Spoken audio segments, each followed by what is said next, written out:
Can you cook 2 or more foods in the air fryer at the same time? Heck yes, and I've got 8 different methods to help you get it done. My name is Kathy and I empower air fryer owners to save time and money by using their air fryer. You ready? Let's go. Method number 1. Find foods that cook at a similar time and temperature. Now, the easiest way to get this done is to use a cheat sheet that gives you basic times and temperatures for common air fried foods. Now, one way to do that is to just jot down your favorite things that you make and keep a running list, or I've got one for you. Last summer, I surveyed more than 2,000 of my viewers, and you told me which foods you wanted to see on a cheat sheet. Then my team and I did a lot of testing and validation to make sure those times and temps were correct, and we put them all on these beautiful cheat sheet magnets. And you can snag this entire set at airfryercheatsheet.com. It's a beautiful magnet. It's super easy to read. It's categorized, and on the magnet, it's all in Fahrenheit. But guess what? We now also have the printable version of these. You'll get one in Celsius and one in Fahrenheit, and you can download them and print them instantly. So buy the magnet at airfryercheatsheet.com, and if you want the printable version, go to airfryercheatsheet.com/PDF. Now we've got one page that is just frozen foods. And if I look here, I can see that fish sticks and French fries are both gonna be cooking at 400 degrees, and they kind of cook in that same time range. So all you need to do is simply lay out how much you want on each side of the basket. Just make sure there's some room for the air to flow around the food. I'm gonna set that temperature at 400 degrees and we're gonna run it for 14 minutes. And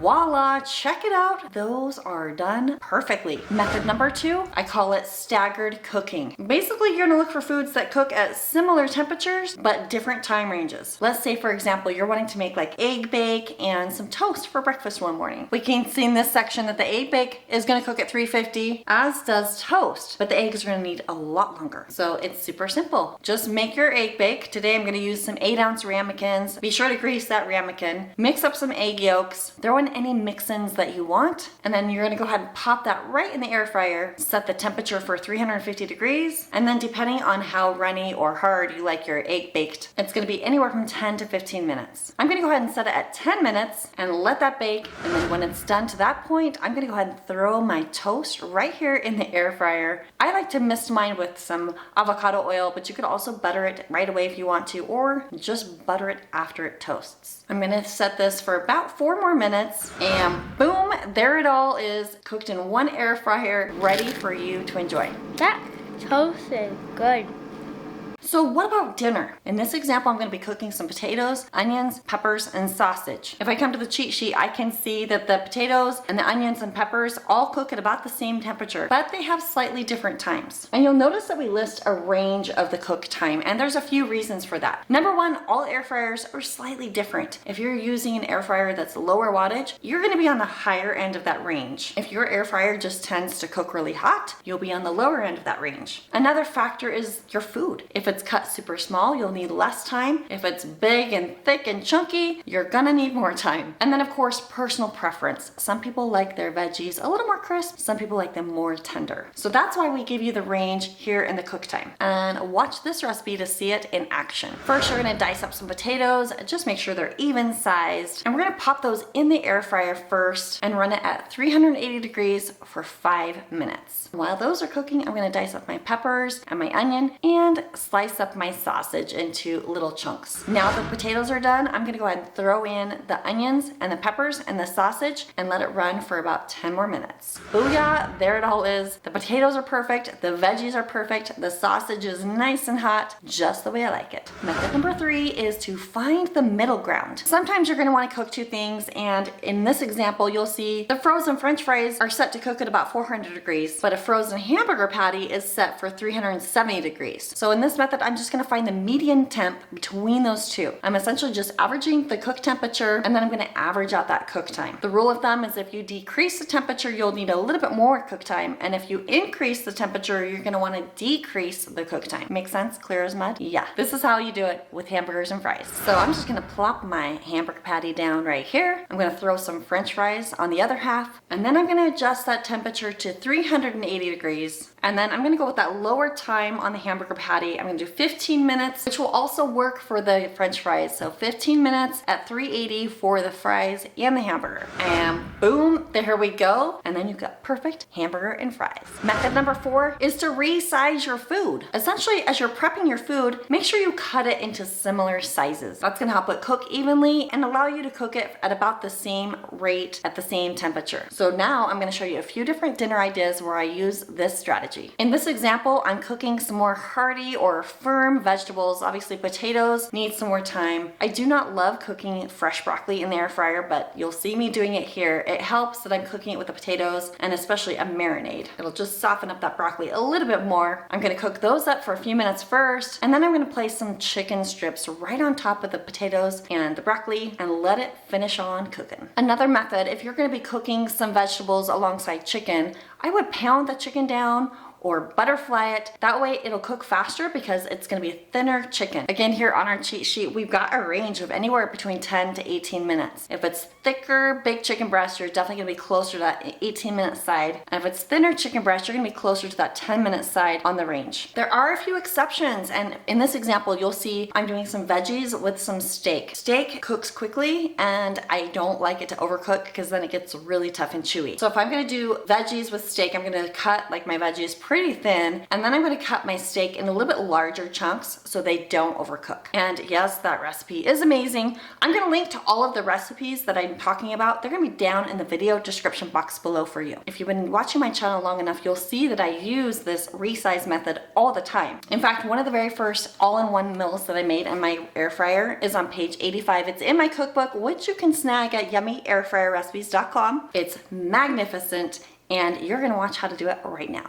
I've got some frozen chicken tenderloins that I'm going to let thaw as it marinates. And then the recipe calls for some vegetables. I didn't have all of them, so I'm actually doing asparagus instead of peppers. We're gonna just dice all of this up and just a few seasonings needed. Add a 1/3 cup of balsamic vinegar, then 3 tablespoons of avocado oil or whatever oil you like. Then 1 to 2 tablespoons of honey, a teaspoon of basil, a 1/2 teaspoon of oregano, 1 teaspoon of salt, and a 1/2 teaspoon of pepper. Then whisk it on up. This right here is your marinade. Start with a head of broccoli and chop it up. 2 small zucchini squash, 2 small yellow squash, and today I've got the asparagus. Gonna chop that up too. Small red onion, chopped. Throw your little chicken pieces in a big old bowl and all those veggies right on top. Now, yes, this is a mammoth amount of vegetables. So you can easily cut this recipe down in half. If your bowl's not big enough, just split it up into 2 bowls. Then just go ahead and pour your marinade on your veggies and your chicken. Go ahead and just stir everything up together, and then you're gonna let it marinate. Give it at least 15 minutes, but I'd say go closer to 2 hours. Now about those tomatoes. If you don't like cooked tomatoes, go ahead and throw these in at the very end. You just need to wash them and cut them in half. I've got a couple kids that have some sports tonight, so I'm just gonna cook up a small portion of this a little bit earlier than normal. We're gonna do 12 minutes at 370. I'm gonna turn that shake reminder. I still have all of this left that I'll just cook up later, because once things settle down around here, I can cook up all of the dinner for the rest of the family. All right, here's a little shake reminder. Oh yeah, mama. Ooh, nice little char on that. That looks so good. And I do want to take a quick internal temp read. All right, it's cooking fantastic. So we'll let that finish up. All right, then when it's almost done cooking, I like to throw in some of those grape tomatoes or cherry tomatoes. And then I just crank it up to 400 for about 2 more minutes. When it's done, oh, it's gorgeous. Serve it over pasta. You could even sprinkle some cheese on there if you have some. All right, and the verdict? Pasta is good. Oh, that's really good. Good stuff. The 5th method that I have used a lot, I'm calling the rest effect. And yes, if you're wondering, I've made up all of these names by myself. They're super classy, right? So basically what you do is cook your protein first. And on the cheat sheet, I do list out the internal temperature that you need to cook food to. And actually anytime I'm cooking protein, I like to cook it to the point where it's 5 degrees less than the recommended internal temperature. And you can see in this one, I pull the meat out and then you do what's called carry over cooking, where it'll just finish cooking cooking because all those hot juices are running through the meat. You can wrap your meat in foil. That's gonna keep it nice and hot while you cook up some veggies. For example, this veggie medley is amazing. You just cut up your favorite soft veggies and roast them in the air fryer at 400 for about 6 to 8 minutes. The little oil and salt and pepper, it's so good. And by the way, if there is some marinade or some drippings still in the air fryer, leave them in the air fryer because it just helps the veggies absorb that taste, and it's so good. Method number 6 is the magic of parboiling. Depending on which type of meat and veggies you're cooking, one way to shortcut that cook time is to parboil the veggies right in the microwave. All that does is soften them up a little bit, and then you finish them in the air fryer. You still get all of the magical effects of the air fryer. Here's a great example when I made meatloaf, veggies, and potato in the air fryer all at the same time. I'm just using the rest of the beef that I had, and it's almost 1 pound here. And today I'm just gonna make meatloaf like my mom always used to, which was just kind of throwing a bunch of stuff in. But if you like detailed recipes, I have a super yummy one on page 45 of my cookbook. It's at yummyairfryrecipes.com. I'll also link to it below for you. But my mom would just kind of throw stuff in, and that's what I'm gonna do today. So I've got about a 1/4 cup of oatmeal. I'm gonna just throw in some salt. Actually, that's pepper. And now some salt. And I've got some onion powder. And I'm just throwing in some garlic powder. And my mom would always throw an egg in there. Whoops. And then I've got some chopped onions that I have on hand. I'm gonna throw some Worcestershire sauce in. My mom wouldn't do this, but I love it, so I'm throwing it in. And then yes, we would always throw in just a little bit of mustard and of course ketchup. And then, yep, we would just throw our hands in there and mush it all up. Let me know how your mom always made meatloaf. Was she like my mom, just kind of wing it, or was she a little more structured? Now, in my opinion, this is looking a little too wet, so I'm gonna just throw more oatmeal in there. Maybe you do breadcrumbs. My recipe in the cookbook actually used crushed saltine crackers. So just whatever works. Again, lots of options with this. If you have like silicone muffin liners, you could do individual portions in these. You could use a ramekin. If you're making a big batch, I would recommend putting them in whatever you're gonna bake them in and then freeze the rest. You can just cook up what you're gonna eat tonight. But what I'm gonna do is just get like a portion of this, about a 1/4 pound of this, and kind of make my own little loaf. The key to this is having it about the same thickness throughout. That way it's gonna cook nice and evenly. Then you're gonna just put this to one side of your air fryer, and I'm gonna give this a little head start. I'm gonna bring that up to 380 and cook that for about 5 minutes. While that's cooking, you're gonna go ahead and wash a potato, pierce it a few times with a fork, then you're gonna pop it in the microwave for about 4 to 5 minutes. And the third part of this meal is gonna be your veggie. Now, usually I will pull out some frozen broccoli and throw that in, but I have some peppers and onions. I'm gonna chop those up. The thing to consider is whatever veggie you choose. If it's more of a root type of veggie, it's gonna take longer to cook, so you would wanna throw that in right there at the beginning with meatloaf. But for these peppers and onions, 10 minutes tops will cook these beautifully, so I'm just gonna have them ready when I throw the potato in. Okay. The meatloaf got a little bit of a head start. I'm gonna throw my potato in there. And I actually really love to add a little oil to my potato because it just makes it super moist inside. A little salt. And then this third little spot, whoops, well, I dumped it everywhere. So that doesn't matter though. We can just throw this all over, get all my veggies in there. And I'm just gonna spray those a smidge. Anyway, if I was more graceful, they all would have landed right about here, but you know me. Okay, so that's gonna go in. Bring this up back to 380, and we'll give it about 12 minutes and see how that goes. Let's just take a quick peek here. My baked potato is coming in at 140. Ground beef, oh my goodness, it is almost done. I think I'm looking right on track. I'm gonna go ahead and just rotate my potato so that other side gets crispy. Stir up my veggies a little bit. I'll go ahead and just flip my meatloaf.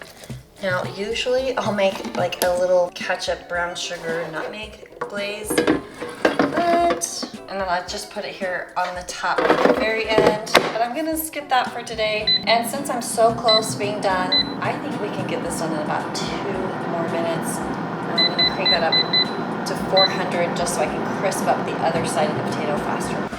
This is done. Let's just give it a double check here. Temperatures are looking on point. I'm gonna just let that rest for a few minutes. Leave it right there in the air fryer. And just like that, an air fryer meal for one. Okay, lots to choose from. You love potatoes, yes? Mm-hmm. Little pepper, little onion, little meatloaf, little potato. There we go.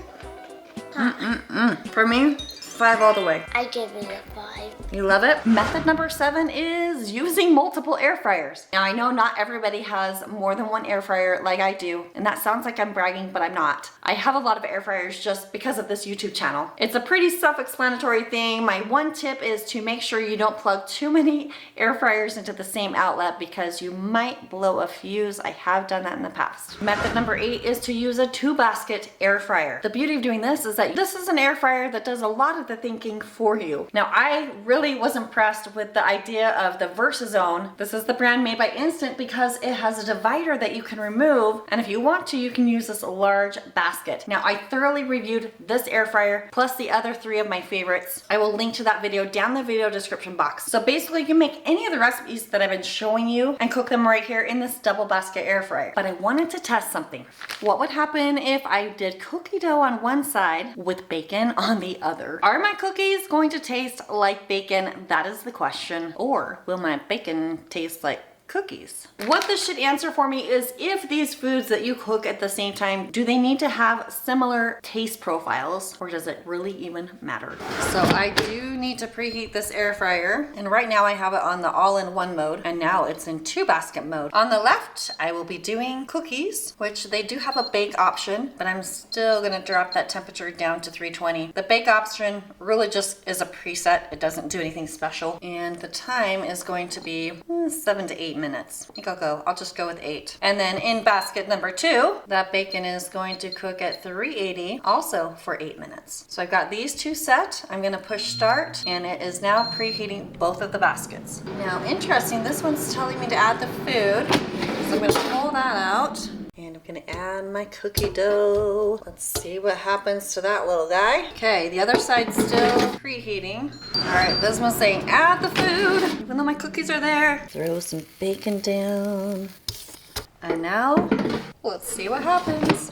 A little check in here. We can see that the cookies have 2 minutes left. The bacon's got 5, and yep, there's all the bacon smoke. I forgot to put some bread underneath the tray on the bacon side. Okay, cookies are done, but I'm in a little predicament because usually I like to let cookies rest and like just sit here because they're super soft and they firm up. My bacon's not done. So, I should have thought that through. If I had this like on foil, I could have just lifted that right out, or even parchment paper. But I'll just flip my bacon while I'm here. I'm just gonna use my silicone spatula. Carefully. Oh, shoot. Well, bummer. Let me try again. Here we go. There we go. That's a better move. That's a better move. Let my cookies rest. There's a good one. Okay, note to future self. Throw a little tinfoil sling down for the cookies. If I ever feel like making cookies and bacon again, that's what we'll do. All right, okay, it's getting out of me. We'll finish cooking. Kind of feel like I'm gonna add just like 1 more minute to the bacon because I had that open so long. And here we go. Bacon's done, looking good. Somebody is homesick today, so she's gonna help me. I want you to eat a cookie. That's just what your cold needs, right? Have a bite. Tell me how it tastes. That's very good. Does it taste like bacon? No. I don't taste any bacon either. All right, then the question is, does the bacon taste like cookies? Yeah. Nuh-uh. It does? Or did I just put that in your head? Well, we just ate cookies, so that's probably why. We did just eat cookies. I'm pretty sure this just tastes bacony. The aftertaste tastes like bacon. So, because guess what? I cooked these in the same air fryer at the same time. Why? Because sometimes you just want cookies and bacon at the same time. You can give me a whatever, Mom look. Hey, you guys, I've got 25 more air fryer tips right here. You got to check those out. Check this one out as well, and we will see you on the next video.